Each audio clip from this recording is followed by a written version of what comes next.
ஐயனார் துணை சீரியலில் அடுத்து வர எபிசோடில் நம்ம வானதி இறந்துட்டு குடும்பமே சேர்ந்து ரொம்பவே அவமானப்படுத்தி விட்டுறாங்க. சமைச்ச சாப்பாடை சாப்பிட முடியல, வீட்டுக்கு வந்து பயங்கரமாக டார்ச்சர் பண்ணிட்டா அப்படின்னு சொல்லிட்டு நடந்த எல்லா விஷயத்தையும் பல்லவன், பாண்டி, நடேசன்னு சொல்லிட்டு எல்லாருமே அவமானப்படுத்தி பேசினதுனால நம்ம வானதியால் அங்கே ஒரு நிமிஷம் கூட இருக்கவே முடியல. எல்லாருமே வானதியை கிண்டல் பண்ண ஆரம்பிக்கிறாங்க.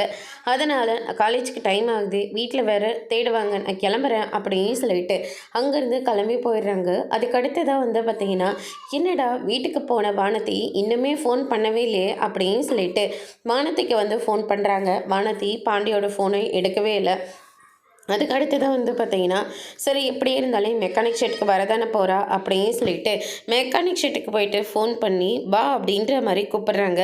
அதுக்கு அடுத்ததாக வானதி வந்து வராங்க. எதுக்காக என்னை வர சொல்கிற அப்படின்னு சொல்லிட்டு கேட்கவும், என்னடி இவ்வளோ கோவமாக இருக்க, என்னாச்சு, என்ன என்ன நடந்ததுன்னே தெரியாத அளவுக்கு நீ என்கிட்ட பேசிக்கிட்டு இருக்கியா அப்படின்னு சொல்லிட்டு பாண்டிக்கு ரொம்பவே வானதி வந்து கோவப்படுறாங்க. அதுக்கு அடுத்ததா என்னடி ஆச்சு அப்படின்னு சொல்லிட்டு கேட்கவும், உங்கள் வீட்டில் இருக்கிறவங்க எல்லாரும் உங்களை அப்படியே விட்டுட்டு ஊருக்கு போயிட்டாங்களே, அதுவும் வானதி பார்த்துக்கோமான்னு சொல்லிட்டு போயிட்டாங்களே அப்படின்னு சொல்லிட்டு, என்னைக்கு இருந்தாலையும் அது கல்யாணம் பண்ணிட்டு போகிற வீடு தானே அப்படின்னு சொல்லிட்டு, நானும் நீ திட்டினாலேயும் சரி என்ன பேசினாலே சரி எதுவுமே பெருசாக எடுத்துக்காம உன்னை பிடிச்ச ஒரே ஒரு காரணத்துக்காக நீ எப்போ திட்டினாலையும் எல்லாத்தையுமே விட்டுட்டு உன் பின்னாடியே தேடி வந்ததுக்கு குடும்பமாக சேர்ந்து என்னை நல்லா அவமானப்படுத்திட்டீங்கல்ல அப்படின்ற மாதிரி சொல்கிறாங்க.